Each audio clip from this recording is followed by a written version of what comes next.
Students, आज की class में हम आउटब्रीडिंग डिवाइसेस पढ़ेंगे।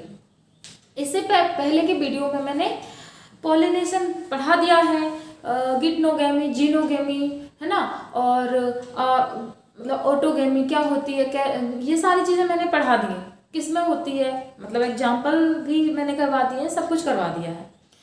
तो इससे प्रीवियस वीडियो मैंने लास्ट में बताया था कि जो ऑटोगेमी होती है वो नेचर को पसंद नहीं है, और पसंद भी कैसे होगी, जैसे कि मान के चलो ऑटोगेमी तो वही है ना कि सेम फ्लावर का जो स्टिग्मा है और सेमी पोलन है तो उस पर ही आके गिर रहा है, तो क्या हो रहा है, फर्टिलाइजेशन हो रहा है। तो इसका मतलब तो यही हुआ कि बहन भाइयों की शादी हो जाना। तो फिर बहन भाइयों की शादी अगर हो गई तो उनका जो बच्चा पैदा होगा उसमें कोई जेनेटिक मटेरियल चेंज होगा? बिल्कुल नहीं होगा, क्योंकि वो तो पेरेंट्स तो एक ही है, ठीक है। अब फिर उन जो वो बहन भाई बने तो उनकी भी करवा दो, ऐसे ही और बहन भाई बने तो उनकी भी करवा दो, तो फिर तो जेनेटिक मटेरियल चेंज होना ही नहीं है, नए कैरेक्टर भी नहीं आना है, तो ये तो गलत हुआ, ठीक है। तो इसलिए तो मतलब कई और शादियाँ होती हैं, और तो और गोत्र भी अलग कर देते हैं, पता नहीं क्या क्या अलग करते हैं, इसी वजह से करते हैं। लेकिन अभी देखो, आप तो ह्यूमंस की तो बात छोड़ो, या जो फ्लावर्स है ना उनमें भी यही हो रहा है, बहन भाइयों की शादी, यानी कि सेल्फ पॉलिनेशन को अवॉइड किया जाता है जितना हो सके उतना। तो कैसे कैसे जो फ्लावर्स होते हैं, इससे प्रीवियस वीडियो में मैंने बता दिए हैं कि डायोसिस कौन सा होता है, मोनोसिस कौन सा होता है ना, बाइसेक्सुअल, यूनिसेक्सुअल फ्लावर्स कौन से होते हैं, ये सारी चीज़ें मैंने बता दी हैं। बताई क्यों है?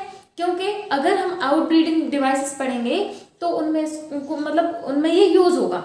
अब आउटब्रीडिंग डिवाइस का मतलब क्या है ये जानते हैं। आउटब्रीडिंग डिवाइस का मतलब ये होता है कि सेल्फ पॉलिनेशन को किसी भी तरीके से रोकना है, प्रिवेंट करना है। और सेल्फ पॉलिनेशन में दो टाइप होते हैं, आप जानते हो, गिटनोगेमी और ऑटोगेमी। अगर ये टर्म समझ में नहीं आ रहा तो प्रीवियस वीडियो में जाके देखोगे, समझ में आ जाएगा। तो वो ऑटोगेमी और गिटनोगेमी सेल्फ पॉलिनेशन है, ठीक है। तो सेल्फ पॉलिनेशन में जो ऑटोगेमी और गिटनोगेमी दोनों ही एक जैसे ही है, बस गिटनोगेमी में इतना अंतर होता है कि सेम प्लांट लेकिन फ्लावर अलग होता है, बस। तो जेनेटिक मटेरियल तो वहाँ पर भी सेम हुआ, ठीक है। अब मैं कहना चाहती हूँ कि जो आउटब्रीडिंग डिवाइसेस हैं उसमें वो क्या है, आउटब्रीडिंग डिवाइस है किसी भी तरीके से सेल्फ पॉलिनेशन को रोकना। और मैं ये कहना चाहती थी कि किसी भी तरीके से सेल्फ पॉलिनेशन को रोकना। सेल्फ पॉलिनेशन में क्या आता है, ऑटोगेमी और गिटनोगेमी आता है। तो गिटनोगेमी को भी रोकना, मेरी बात सुनो, गिटनोगेमी को भी रोकना। अगर फिर भी अगर गिटनोगेमी नहीं रुक पा रही है तो कम से कम ऑटोगेमी तो रुक ही जाए। तो क्या करना चाहिए? अब हमें नहीं, नेचर ने कुछ किया है, नेचर ने बहुत कुछ किया है, जो आप मतलब जानेंगे कि नहीं यार ये तो बहुत कुछ नेचर ने कर डाला। वाकई में नेचर ने बहुत कुछ कर डाला है। इसके लिए क्या कर डाला है नेचर ने? तो देखो यहाँ पर, यानी कि सेल्फ पॉलिनेशन को जो प्रिवेंट करे वो डिवाइसेस कौन सी होंगी? Outbreeding devices. Self pollination means inbreeding, ठीक है। इनब्रीडिंग को जो प्रिवेंट करे वो क्या है? आउटब्रीडिंग डिवाइसेस, ठीक है। अब समझो कि किस तरीके से सेल्फ पॉलिनेशन को रोका जा सकता है। और जैसे ही सेल्फ पॉलिनेशन आपके माइंड में आए तो आपके माइंड में तुरंत ये आना चाहिए कि ऑटोगेमी और गिटनोगेमी। क्रॉस पॉलिनेशन तो तुरंत आपके माइंड में ये आना चाहिए कि जीनोगेमी, ओके। तो किस तरीके से हम सेल्फ पॉलिनेशन को रोक सकते हैं, तो ये हैं आउटब्रीडिंग डिवाइसेस। अब मैं एक एक से सारी आउटब्रीडिंग डिवाइसेस को बताऊंगी। हाँ, अगर आपको पता है कि फ्लावर किस टाइप के होते हैं, किन में जीनोगेमी होती है, किन में गिटनोगेमी होती है, तो बहुत अच्छे से समझ पाओगे, अदरवाइज डिफिकल्टी होगी। तो फर्स्ट आउटब्रीडिंग डिवाइस है डाइकोगेमी।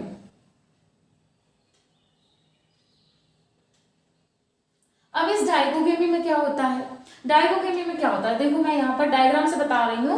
अब ये कोई फ्लावर है, ठीक है। अब इसमें क्या है ये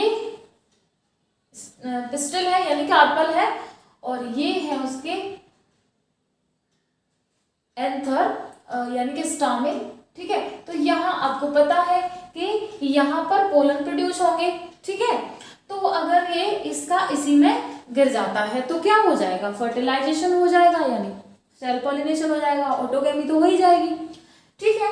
लेकिन डाइकोगेमी में क्या मैं क्या बता रही हूँ जी, क्या है आउटब्रीडिंग डिवाइस। तो इसमें किस तरीके से यूज हुई आउटब्रीडिंग डिवाइस, तो जब एंथर में पोलन मैच्योर हो जाते हैं, बन जाते हैं, उस टाइम पर क्या होना चाहिए, यहाँ पर एम्ब्रियो सैक भी बन जाना चाहिए, लेकिन उस टाइम पर एम्ब्रियो सैक नहीं बनता।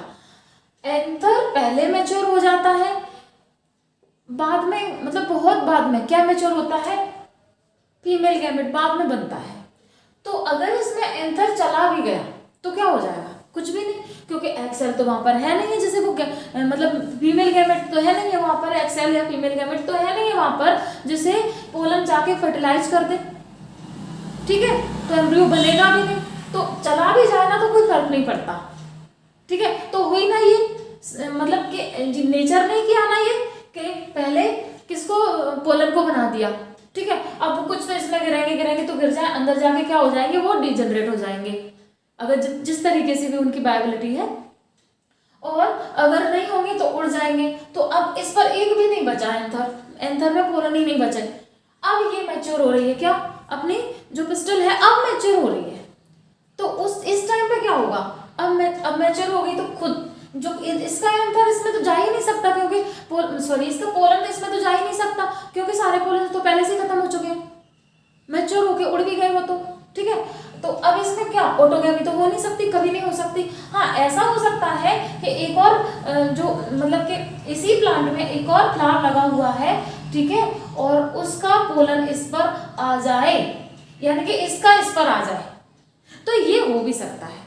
तो कम से कम इसमें ऑटोगेमी तो प्रिवेंट हो चुकी है, ऑटोगेमी तो नहीं होगी, ठीक है। और हाँ, गिप्नोगेमी हो भी सकती है, और हो सकता है कि जिस टाइम पर सारे पोलन्स प्रोड्यूस हुए उस टाइम पे सभी जो फ्लावर्स थे उनके जो पोलन्स थे वो सभी प्रोड्यूस हुए, मैच्योर हुए और उड़ भी गए, तो गिप्नोगेमी भी ना हो, ये भी हो सकता है, ठीक है। तो ऑटोगेमी और सेल्फ पॉलिनेशन इस तरीके से प्रिवेंट होता है, ठीक है। अब देखो, यानी कि मैं यहां लिख देती हूं,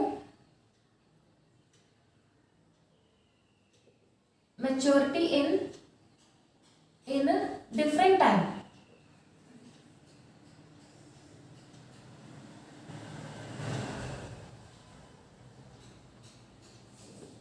ठीक है बच्चों।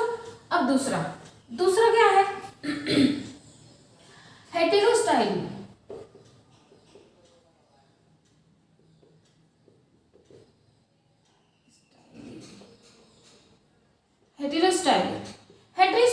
हेटेरोस्टाइली में क्या है, देखो इसमें क्या होगा कि जो स्टाइल है ना, स्टाइल वो बहुत लंबी होगी, ठीक है, वो बहुत लंबी होगी, और जो स्टामेन है वो बहुत छोटे छोटे होंगे।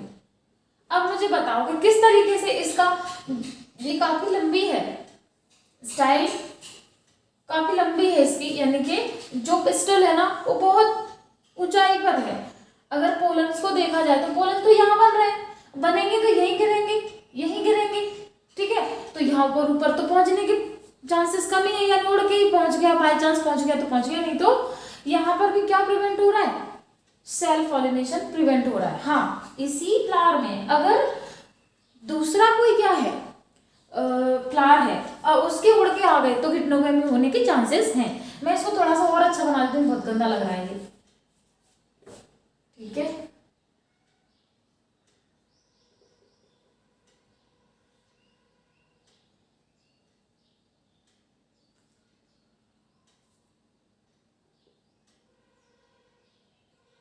ठीक है, ये अब तो इसमें क्या है, हेटेरोस्टाइली में यानी कि मेल जो स्टाइल है ना वो बहुत बड़ी और मेल जो स्टामेन है वो छोटे छोटे, ठीक है। अब थर्ड में क्या आता है बच्चों, यूनिसेक्सुअलिटी।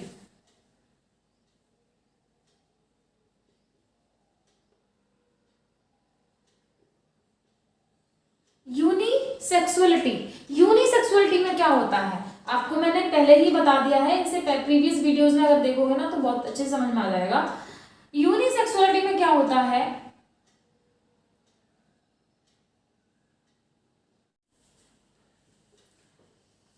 एक ही प्लांट होगा, ठीक है, एक ही प्लांट में एक फ्लावर कैसा होगा, एक फ्लावर कैसा होगा, मेल फ्लावर, और एक फीमेल फ्लावर होगा।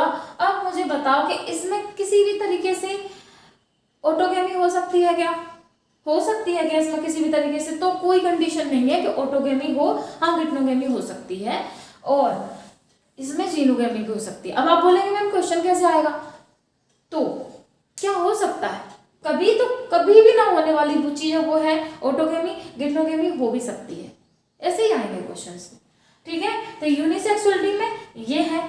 अब फोर्थ है सेल्फ इनकम्पैटिबिलिटी।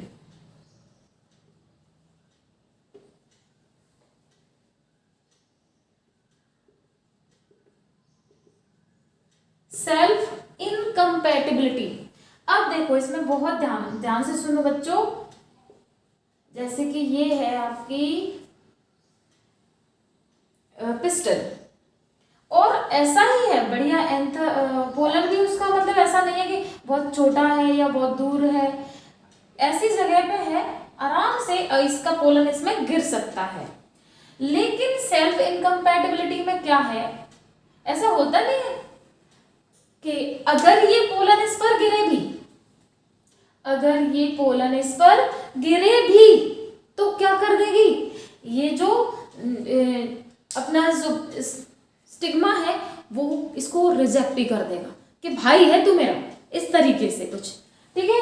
तो अपने जो सेम जेनेटिक मटेरियल की का पोलन अगर इस पर आके गिरता है तो उसको केमिकली ये रिजेक्ट कर देगी। ऐसा नहीं है कि वो बोलेगी कि तू भाई है मेरा, ऐसा कुछ भी नहीं है, तो भाई जैसा ही, लेकिन ऐसा बोलते कुछ बोला वाली कुछ नहीं होगी, बस होगा ये कि वो केमिकल ऐसे प्रोड्यूस होते हैं कि वो उसको रिजेक्ट ही कर देता है, सेम केमिकल को ये भी पहचान लेती है। तो अब ये रिजेक्ट कर दिया तो अब पोलन ट्यूब ही नहीं बनेगा, ठीक है। तो इसमें क्या होता है, रिजेक्शन बाय पिस्टल यानी कि स्टिग्मा, ठीक है। अब है फिफ्थ, ठीक है। अब फिफ्थ में क्या देखेंगे आप, अब बेटा नेक्स्ट है हर्कोगेमी, ठीक है।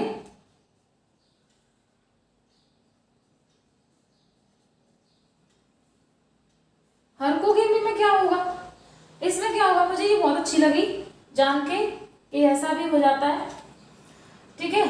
अब ये क्या है, अपनी फीमेल पार्ट, ठीक है, ठीक है। और बिल्कुल ऐसी जगह पे है इसका जो एंथर के आराम से पोलन इसमें गिर सकता है, आराम से गिर सकता है। लेकिन इसमें प्रिवेंशन का कुछ अलग ही बैरियर तैयार किया गया है प्रिवेंशन के लिए। मैं थोड़ा सा अलग कलर से बना रही हूँ उसको, ये देखो यहाँ पर क्या है, बैरियर लगा दिया गया है थोड़ा सा अलग कलर से। देखो मैंने ये बहुत बड़ा, आपको किसी को भी दिखेगा नहीं, ये ऐसा नहीं है कि दिख जाए, बस मैंने ये थोड़ा सा आपको समझाने के लिए दिखाया है कि अगर पोलन इसमें गिरेगा तो गिर जाए, कोई दिक्कत नहीं है, वो अंदर पहुंचेगा ही नहीं। कैसे कैसे नहीं पहुंचेगा, वो अंदर इसलिए नहीं पहुंचेगा कि इसमें बैरियर लगा हुआ है, एक बिल्कुल पतली पॉलीथीन टाइप की इस पे ऊपर लगी हुई रहती है, किस पर, अपनी स्टिग्मा पर, ठीक है।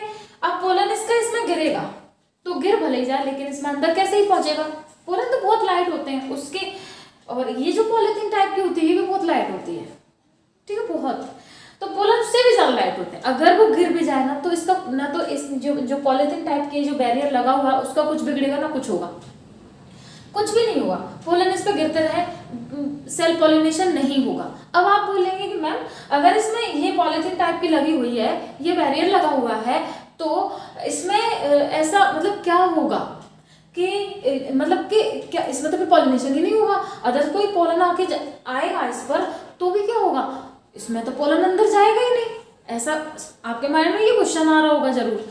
तो बेटा इसमें क्या होता है कि सेल पॉलिनेशन को रोकना है ना हमको, तो सेल जो पोलन गिरेंगे उसका एकदम ऐसे कोई भारी तरीके से तो गिर नहीं जाएंगे कि ये फट जाए, ऐसा तो होगा नहीं। इसमें ये होगा कि जैसे इंसेक्ट आते हैं, ठीक है, किसी और फ्लावर से, तो उनके पैरों में क्या होंगे, पोलन्स होंगे। अब उनके वो आते हैं और उनके जैसे कि हमारे अगर हाथ पे भी कोई इंसेक्ट बैठ जाए तो कुछ ना कुछ चुभता जैसा है, ठीक है, तो वो क्या होते हैं इसमें चुभ जाते हैं, उनके पैरों में कुछ चुभने वाली चीज होती है, तो इस पॉलीथीन को वो तोड़ देते हैं और उनके पैरों में तो होते हैं, पैरों में क्या होते हैं, चिपके रहते हैं, पोलन्स चिपके रहते हैं। तो वो जब इस तरह से आके एकदम से आते हैं और एकदम से ऐसे बैठ जाते हैं ना, तो ये बैरियर टूट जाता है और टूट के उनके पैरों में जो पोलन्स लगे हुए रहते हैं ना, वो इसमें अंदर चले जाते हैं। तो एकदम से मुझे बहुत अच्छा लगा ये कि इसमें जीनोगेमी का बहुत ही अच्छा मीन्स है, ठीक है। इसमें जीनोगेमी पॉसिबल है। तो हर्बोगेमी में क्या होता है आप इस तरीके से याद रखोगे,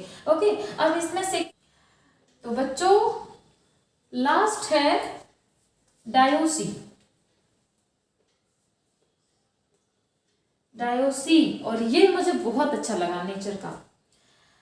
तो इसमें क्या होगा, दो अलग अलग प्लांट्स में अलग अलग गैमेट बनना, यानी कि मेल गैमेट अलग प्लांट्स में बनेंगे तो फीमेल गैमेट अलग प्लांट्स में बनेंगे।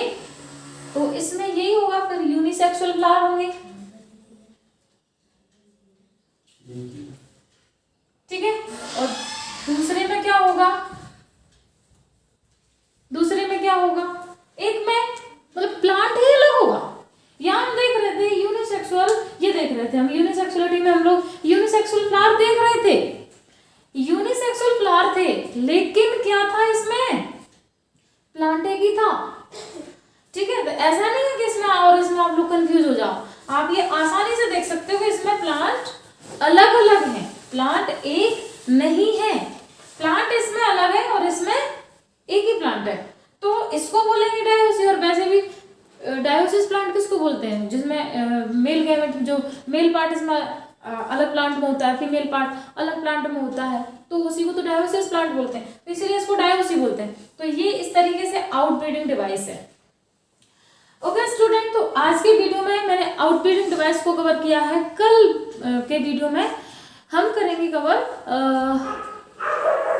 पॉलिनेटर्स। तो टाइप ऑफ पॉलिनेटर्स कितने टाइप के होते हैं, बायोटिक फैक्टर, अबायोटिक फैक्टर्स, ठीक है, और कहाँ कहाँ कौन सा पॉलिनेशन होता है, तो ये सारी चीजें कवर करेंगे। Thank you so much.